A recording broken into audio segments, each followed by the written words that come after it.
Josh, people think disappearances happen in chaos, screams, sirens, crime scenes.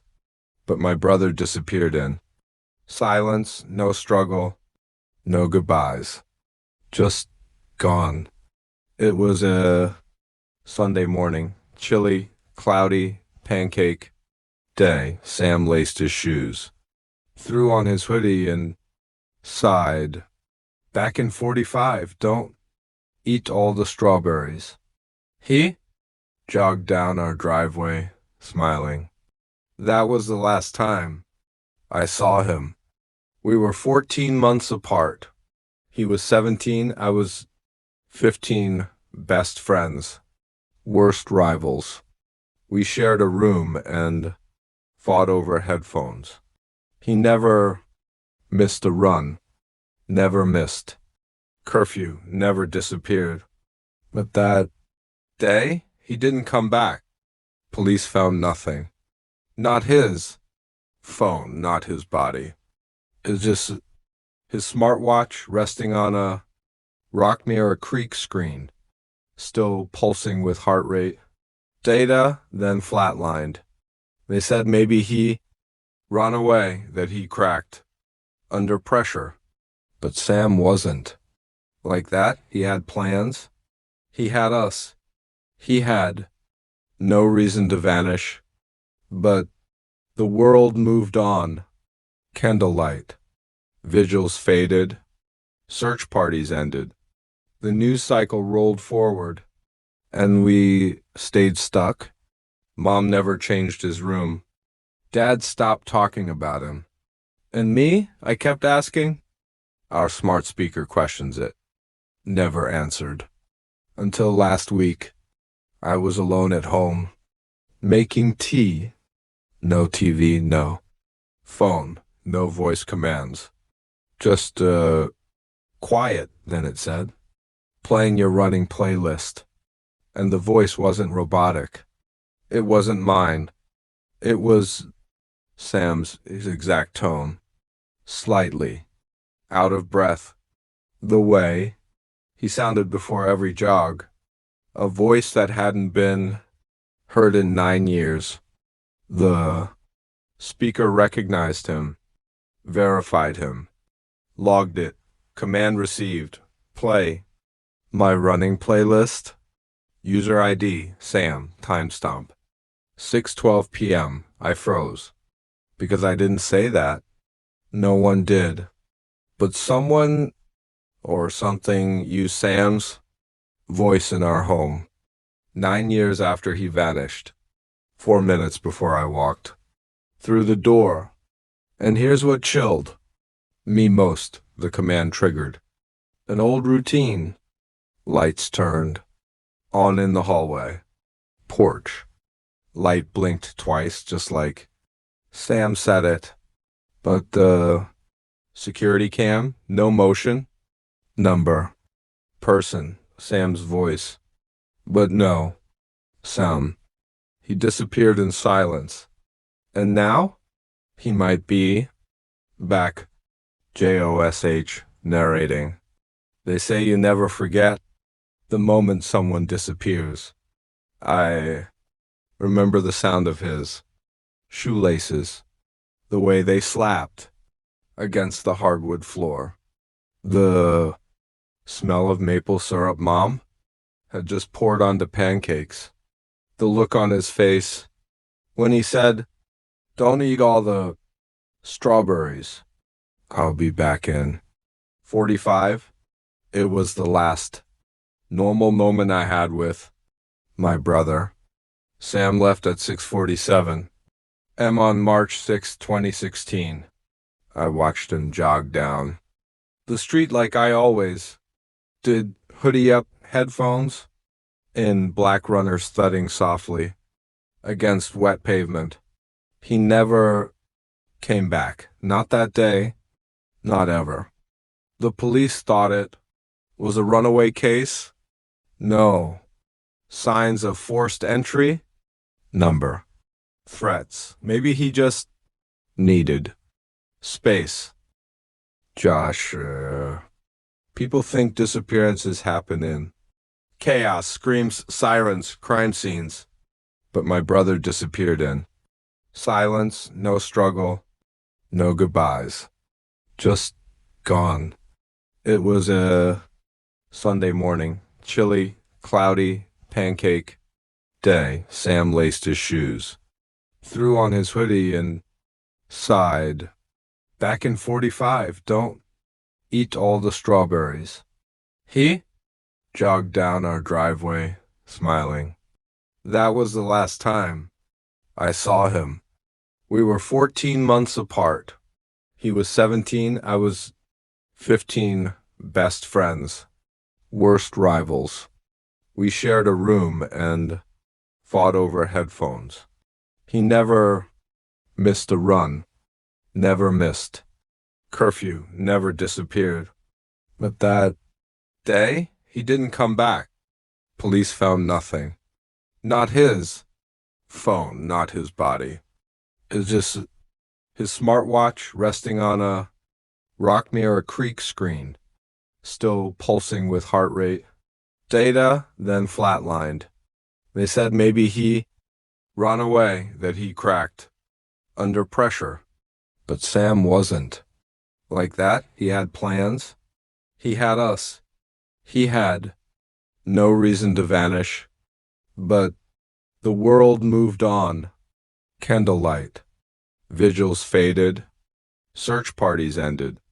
The news cycle rolled forward. And we stayed stuck. Mom never changed his room. Dad stopped talking about him. And me? I kept asking. Our smart speaker questions it. Never answered. Until last week, I was alone at home, making tea. No TV, no phone, no voice commands. Just, quiet, then it said. Playing your running playlist. And the voice wasn't robotic. It wasn't mine. It was Sam's, his exact tone. Slightly out of breath. The way he sounded before every jog. A voice that hadn't been heard in 9 years. The speaker recognized him, verified him, logged it, command received, play. My running playlist. User ID, Sam, timestamp. 6:12 p.m. I froze. Because I didn't say that. No one did. But someone or something used Sam's voice in our home. 9 years after he vanished. 4 minutes before I walked through the door.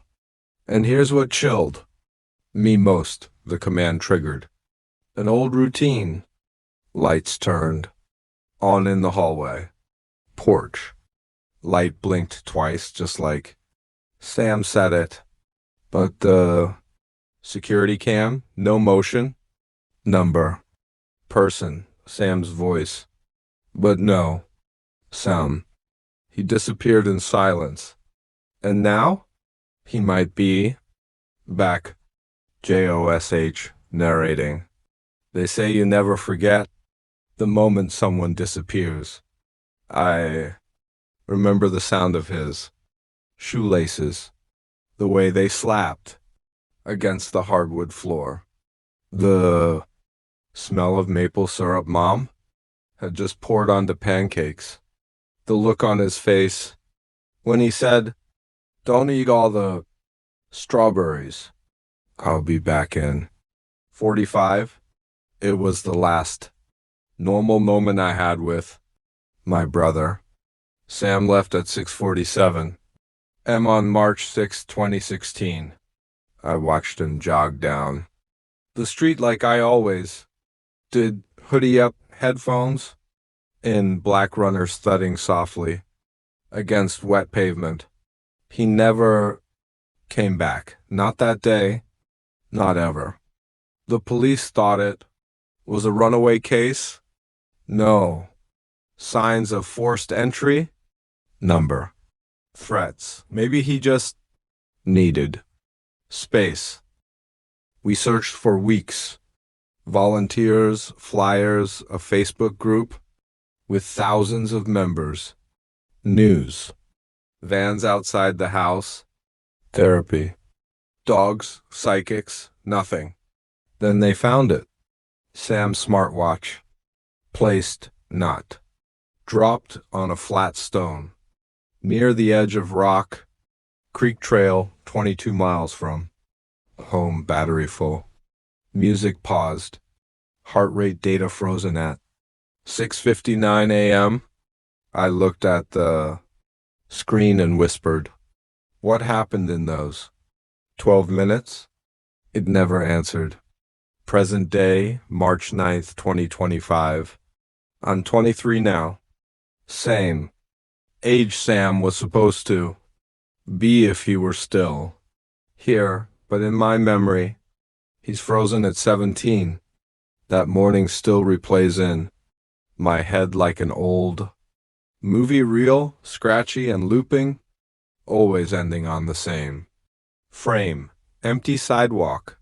Mom never touched his room. His bed is still made. Shoes lined up perfectly. His old iPad still charging on. The knit stand, though it hasn't been turned on in years. Dad stopped talking about Sam. Around year 4, he started working longer hours. Took out the trash more aggressively. He couldn't bear the silence, so he drowned in it. Me, I downloaded every voice memo Sam ever made. Saved. His laugh in 7 different audio formats. Cloned his voice. Once in a smart speaker. Just so I could hear it again.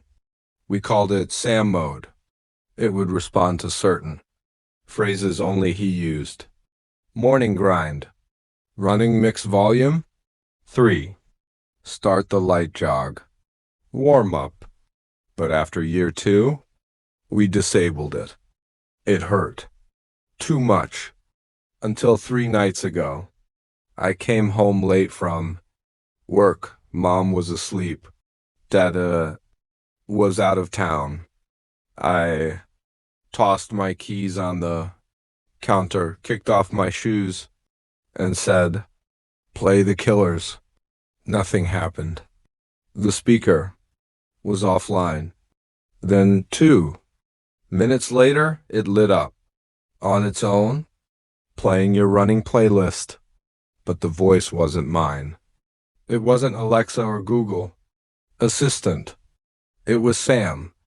I froze, the tone, the breath between words, the confident way he said "you're" instead of "my." It was how he used to talk before a run. I checked the command log on the app. Command received "play my running playlist." User Sam, verified voice ID. Timestamp 6:12 p.m. Location kitchen speaker. Triggered scene hallway warm up. Lights plus porch light flash. My blood went cold. Number. One else could trigger that. Routine. It was voice locked to him. We set it up together. Private chat Josh and Mom. Josh. Mom, something's wrong with the smart speaker. Mom, did it glitch again? Josh. It played Sam's playlist. Using his voice. Logged as him. Mom. Josh, is this a joke? Joshua. It said play my running playlist. And the lights turned on like they used to. Mom. That routine was disabled years ago. Joshua. I didn't re-enable it. It turned on 4 minutes before I got home. Mom, that can't be. Josh. He was here. I replayed it over and over. Sam's voice wasn't a file I saved. It wasn't a sample from 2016. It was live, a command never previously recorded. And that meant one of 2 things. 1. Someone was in our house using Sam's exact voice. 2. Sam was alive. Device log unusual data. March 9th, 6:12 p.m. Play my running playlist. Voice match, 98.7%. Sam. Registered user.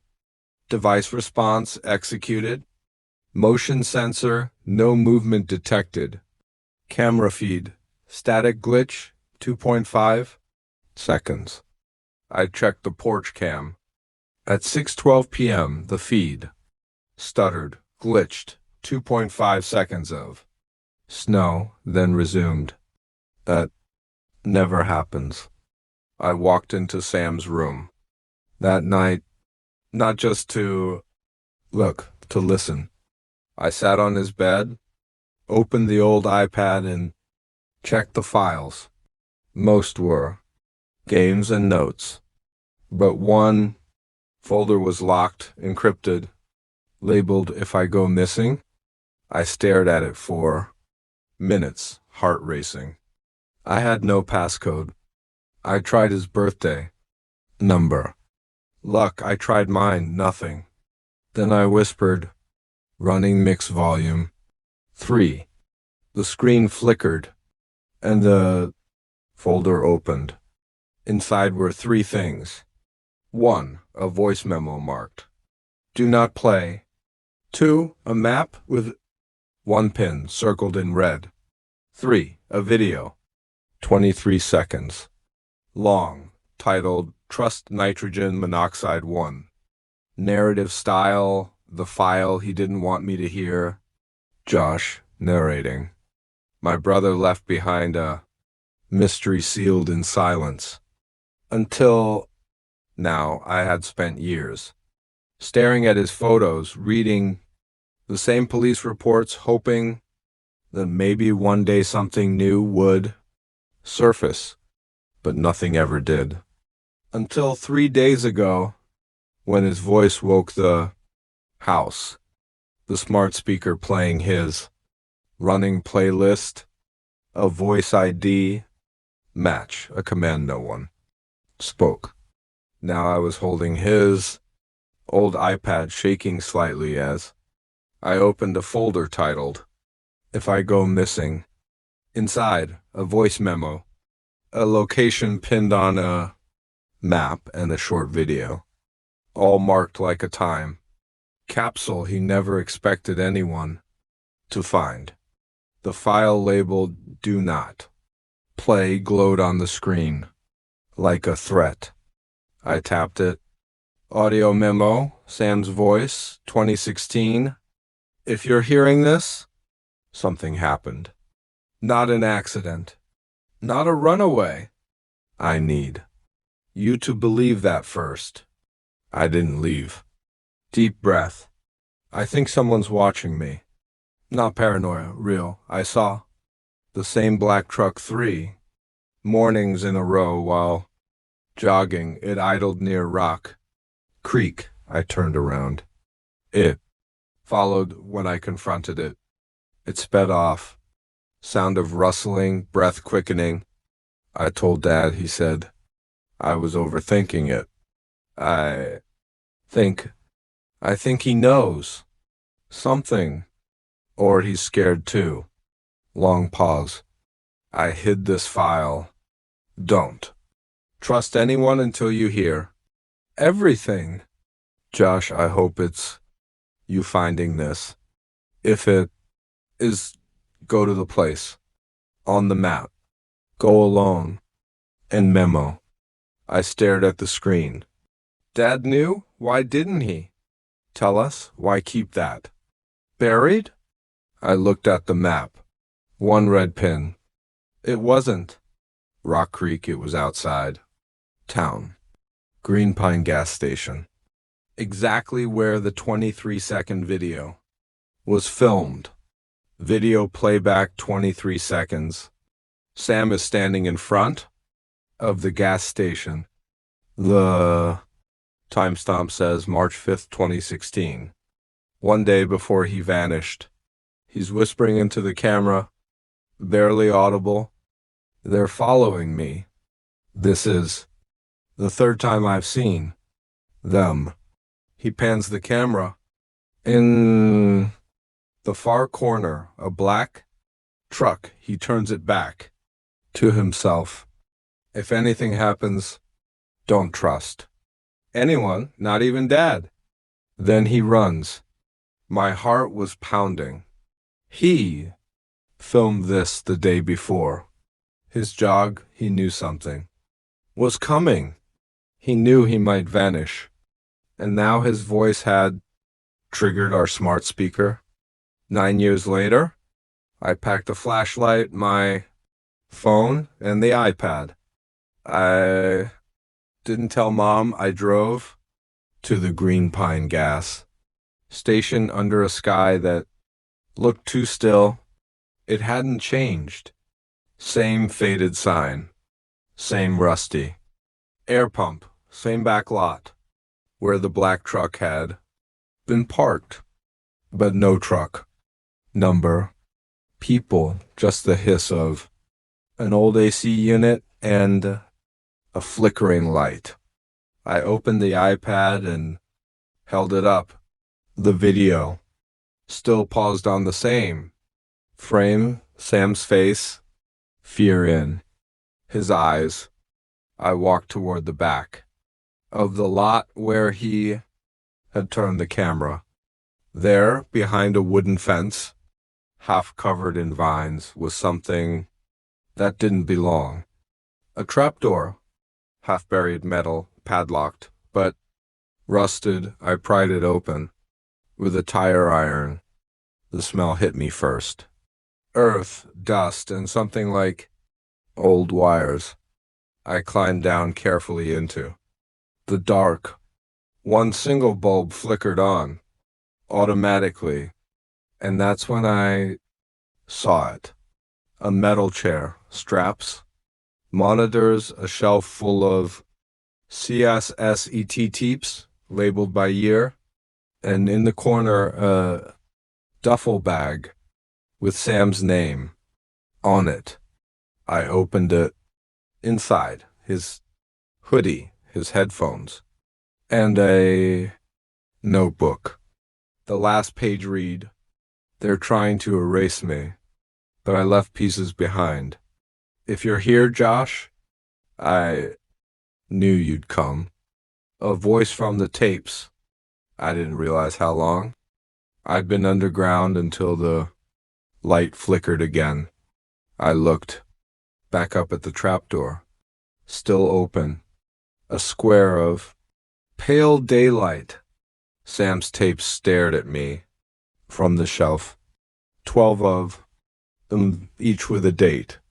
The first was labeled March 1st, 2016. I picked it up, heart pounding, and found an old tape player beneath the chair, plugged it in, hit play. Tape number 1, March 1st, 2016. Testing. Okay, this thing works.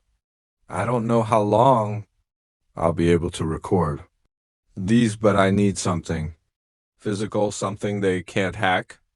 If they try to rewrite me, I want something that remembers who I really am.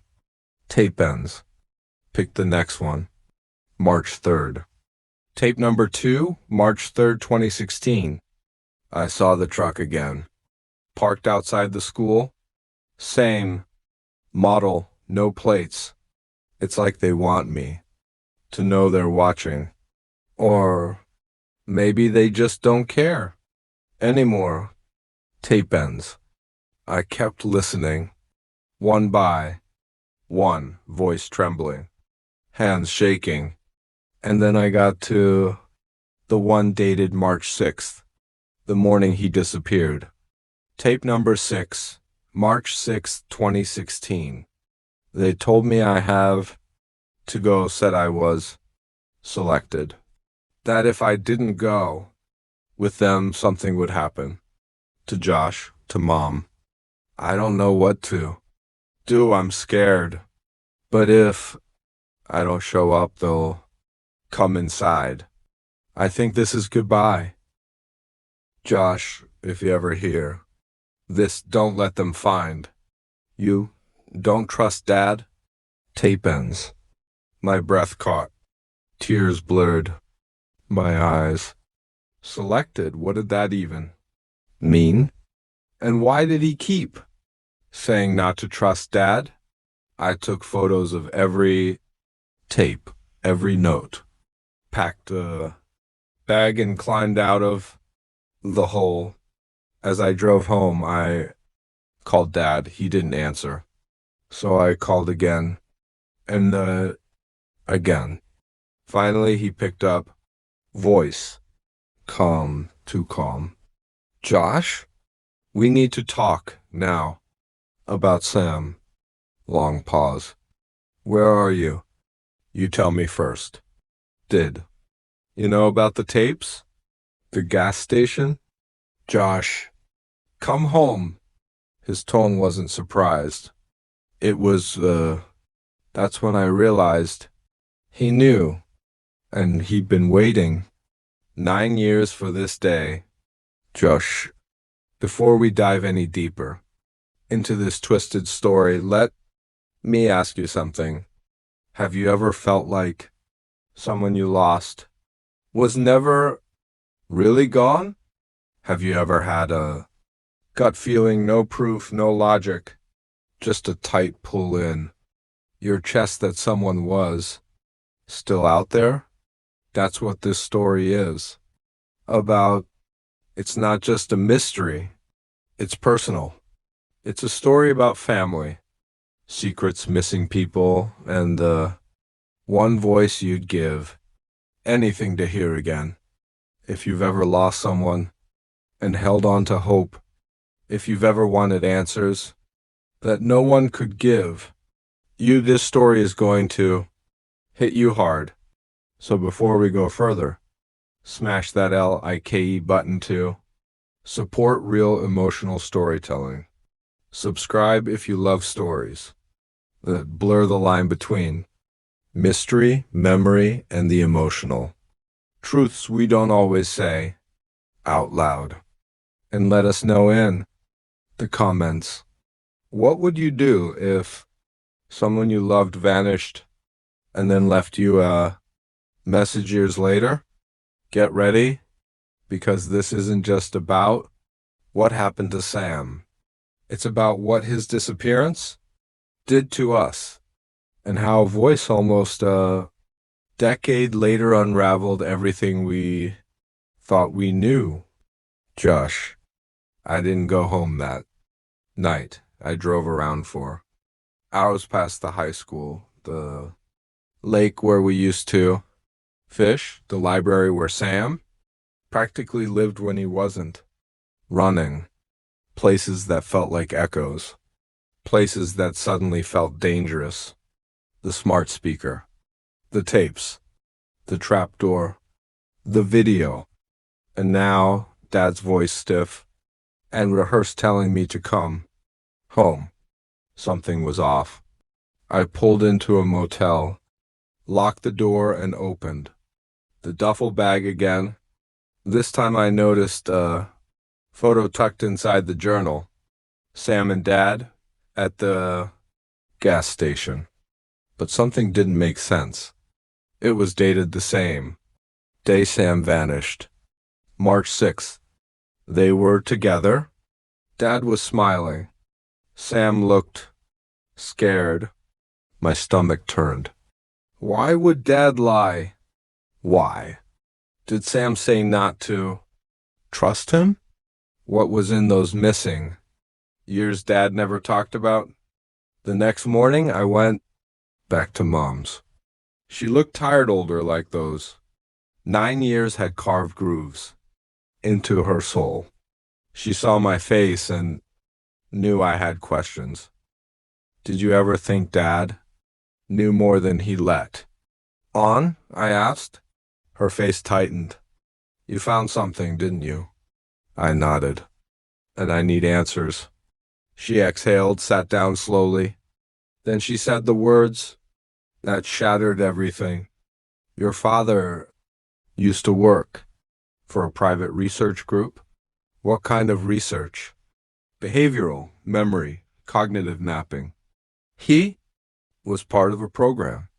In the early 2000s, something they called eco mapping. It was supposed to help veterans with trauma, but it didn't stop there. She reached into an old filing cabinet and pulled out a manila envelope. Inside, a badge, government issue, Sam's photo, and a card with the logo, Project Remnant. My voice cracked. Sam was in this. They approached us when Sam was 12, said he was gifted, that he could help with pattern mapping. They offered money. A future. Your dad thought he was giving him opportunity. And you? I said no. I screamed. But your father had already signed. My chest burned. Sam was taken by people Dad trusted, and now he was gone. That night, my confrontation with Dad, I drove straight to Dad's place. My heart was a drum. The tapes were in my bag, so was the iPad. He opened the door before I knocked. I knew you'd come, he sighed. You should have told me. He nodded once, quiet, stepped aside. The house looked the same. Same muted colors, same silence. I tossed the duffel on the table. You knew. You lied? Why? His face crumpled in a mix of shame and grief. Because I didn't want to lose you too. He sat down, and for the first time in my life, I saw my father, not as a protector, but as a man crushed by guilt. I thought they were helping him, he said. It started small tests, puzzles, machines that read stress levels. But then he started changing. He stopped sleeping. He said they were showing him things. That didn't make sense. Why didn't you pull him out? I tried. They said he signed his own consent at 16. They said it was classified. Then the truck showed up. My skin crawled. Sam came to me the night before he vanished. Sighed. If I didn't help him disappear, they'd take him permanently. I stared at him. You helped him vanish? He nodded. I dropped him at the gas station. We agreed it'd look random. He had a plan, place clues, disappear, wait until someone could prove they weren't. Just paranoid delusions. But I lost contact. And, I was told never to speak of it again. By who? His eyes shifted toward the window. The people who paid for his silence. Revelation, the hidden room beneath our house. Later that night, I couldn't sleep. I walked through Dad's basement, the old one we'd played in as kids, and behind the storage rack was a locked panel, the same kind of rusted lock from the gas station. I broke it open. A staircase, another trapdoor, and inside, machines, surveillance files, screens, labeled footage from our house, from Sam's school, from the gas station.